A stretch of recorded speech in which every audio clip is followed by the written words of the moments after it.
Bonjour à tous, dans cette vidéo on va corriger ensemble un exercice d'oxydoréduction qui s'appelle Alcotest. Donc c'est un exercice que je vous invite à lire et à chercher pour ceux qui ne l'ont jamais fait. Et ensuite à essayer de suivre ma correction pour voir si vous aviez juste et ce que vous n'aviez pas bien compris.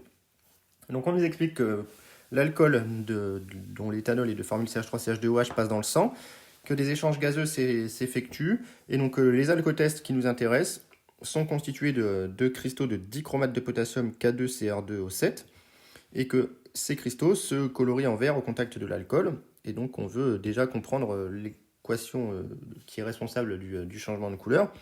Donc comme on nous explique, K2CR2O7, c'est des cristaux de dichromate qui donnent en solution 2 CR2O7 plus CR2O7 pardon, plus de 2K+. Et donc nous, l'espèce qui nous intéresse ici, c'est CR2O7-, et on va essayer d'écrire sa réaction avec justement l'éthanol. Donc on a les couples qui nous sont donnés dans l'énoncé. Donc on a le couple CR2O7-, CR3+, et le couple éthanol, acide acétique. Donc on va écrire les demi-équations. Donc on a CR2O7-, qui va se transformer en CR3+. Donc la première chose que je vais faire, c'est équilibrer le chrome en rajoutant un 2 ici. Ensuite, je vais équilibrer les oxygènes en rajoutant 7 H2O, qui est le solvant de ma solution. Et ensuite, j'ai 14 H que je vais équilibrer à l'aide de 14 H+. Maintenant, j'ai 14 H ici que je vais équilibrer avec 14 H+, puisqu'on me demande d'équilibrer en milieu acide. Et ensuite, je compte les charges. 12 charges plus à gauche, 6 charges plus à droite. Donc, je compense l'excès de 6 charges avec 6 électrons. Donc ça, c'est pour CR2O7-. Pour la deuxième, j'ai de l'éthanol CH3, CH2OH qui doit devenir de l'acide acétique CH3COOH. Le nombre de carbone est de 2 de chaque côté. Le nombre d'oxygène est de 1 à gauche, donc je vais rajouter H2O ici. Je me retrouve avec 8 hydrogènes à gauche contre seulement 4 hydrogènes à droite.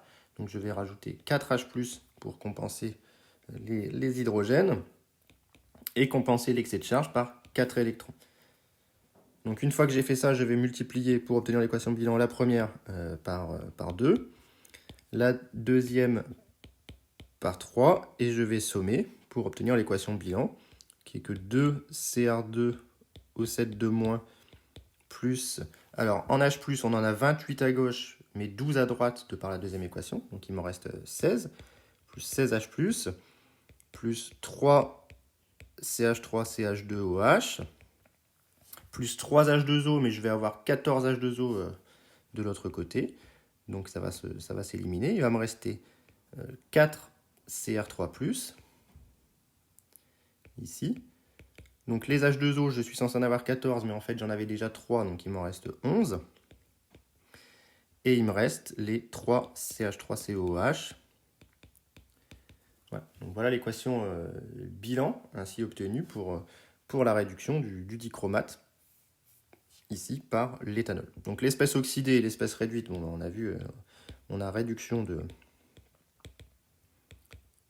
CR2O7- en CR3+, et on a oxydation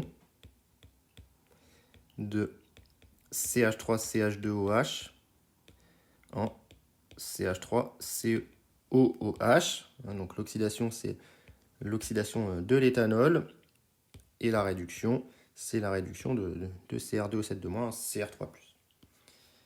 Donc voilà pour cette première partie. Dans un troisième temps, on me demande de calculer la constante d'équilibre. Donc ça, c'est un petit peu de travail. On utilise l'unicité du potentiel à l'équilibre. Donc je vais appeler couple 1 le couple du dichromate, couple 2 le couple de l'éthanol, et je vais utiliser mes demi-équations pour écrire E1, donc ça c'est pour le dichromate, ça va me faire E1 0 plus 0,06 sur 6 log de CR2O7- moi je vais laisser en activité ici, activité de CR2O7- fois activité de H plus à la puissance 14 divisé par l'activité de Cr3+ au carré, avec l'activité de H2O à la puissance 7. Et ça, c'est la formule de Nernst. Je fais pareil pour le deuxième couple. Ça me fait E de 0 plus 0,06 sur 4 cette fois-ci. Log de l'activité, toujours ce qui est côté oxydant au numérateur, on ne se fait pas piéger, ça fait CH3COH, fois l'activité de H+ à la puissance 4, divisé par l'activité de CH2OH, fois l'activité de H2O. Donc voilà les deux écritures du potentiel de Nernst. Et à l'équilibre, eh bien, comme le potentiel est unique, on a E1 égale E2. Et on va se servir de ça pour faire apparaître le quotient réactionnel de notre réaction qui est en verte. De plus, on sait que la loi de Gullberg-Vaage nous dit que QREC est égal à K. Et donc que la constante que je cherche, elle est égale à l'activité de Cr3+ à la puissance 4 fois l'activité de H2O à la puissance 11 fois l'activité de CH3COH à la puissance 3 divisé par l'activité de Cr2O7- au carré fois l'activité de H+ à la puissance 16 fois l'activité de CH2OH à la puissance 3. Voilà. Donc ici, ce que je vais faire, c'est que je vais passer chacune de mes relations de Nernst en sur 12. Donc je vais les copier ici en dessous. Et donc je vais les passer de manière assez astucieuse en sur 12, chacune. Donc ici, simplement, je le passe en sur 12 en divisant par 2. Donc je fais x2 divisé par 2. Donc le x2 va mettre toutes mes puissances au carré. Ici. Et ici, par contre, je fais x3 pour passer en sur 12. Donc, enfin, x3 divisé par 3. Donc toutes mes puissances vont passer au cube. Voilà. Et j'utilise le fait que E1 égale E2 pour essayer de faire apparaître ce quotient réactionnel. Donc, et E1 égale E2.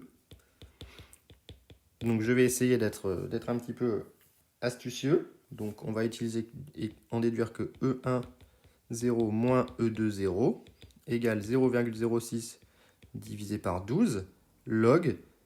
Alors ici j'ai fait E1 0 moins E2 0, donc il va me rester le log de l'activité de CH3COH au cube fois les activités de Cr3+ vont remonter.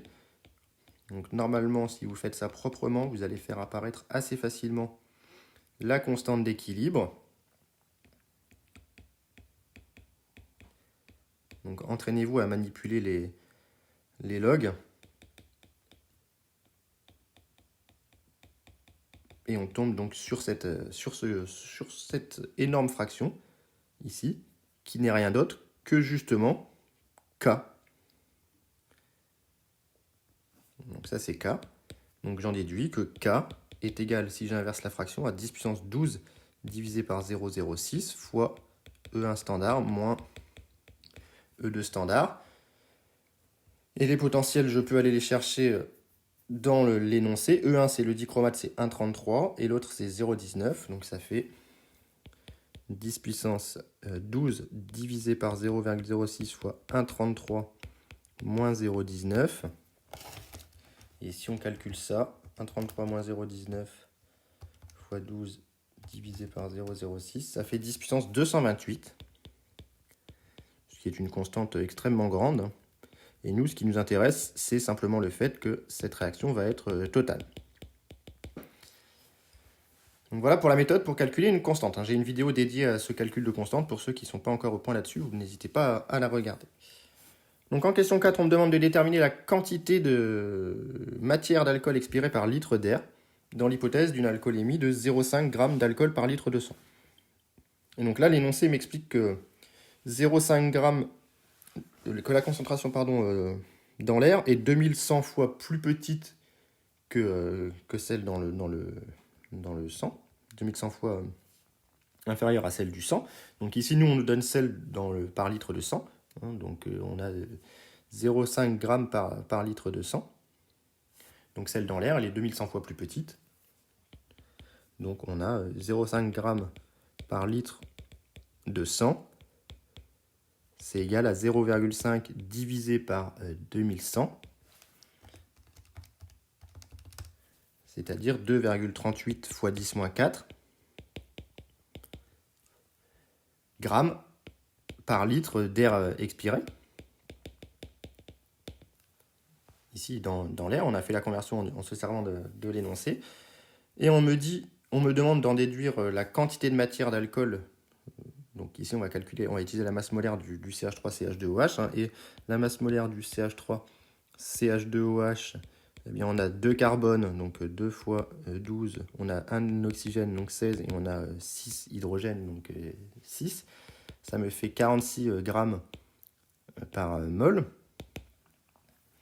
Donc ici, on a 2,38 grammes, 2,38 fois 10-4 grammes, que l'on peut convertir en mol en divisant par grand M. Donc ici, N est égal à 2,38 fois 10-4 divisé par grand M, ce qui fait 5,2, soit 5,2 fois 10 puissance moins 6 mol d'éthanol par litre d'air expiré. Voilà ce qu'on a trouvé ici. 5,2 fois 10-6 mol d'éthanol par litre d'air expiré. Et on me demande en question 5 d'en déduire la masse de dichromate devant être placée avant le trait de jauge afin que celui-ci indique les seuils de 0,5 g d'alcool par litre de sang. Donc ici, on va se servir de notre réaction. On a une stoichiométrie dans notre équation bilan qui est 2, 3. Donc on cherche la masse minimale de dichromate. On cherche N de CR2 au 7 de moins, tel que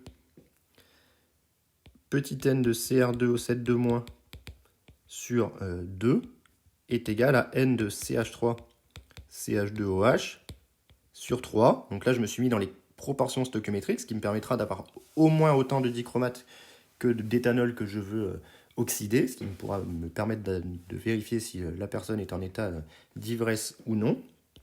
Et donc j'en déduis la quantité de matière de CR2 au 7 de moins comme étant 2 tiers de la quantité de matière de CH3 CH2OH. Et ensuite, je sais que on a vu que K2 CR2 au 7 était égal à 2K plus CR2 au 7 de moins.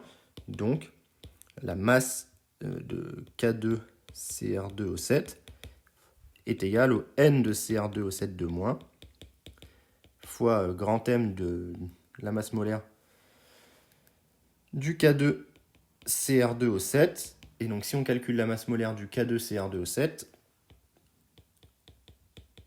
donc ça, je vous invite à vérifier, on trouve 294 grammes par mol. Et donc, enfin, la masse que l'on cherche en K2CR2 au 7 est égale, si on fait les calculs, à 1 mg, 1,0 mg. Donc, il me faut au moins 1,0 mg de K2CR2 au 7 pour être sûr de pouvoir oxyder la quantité d'éthanol pour une personne en état d'ébriété.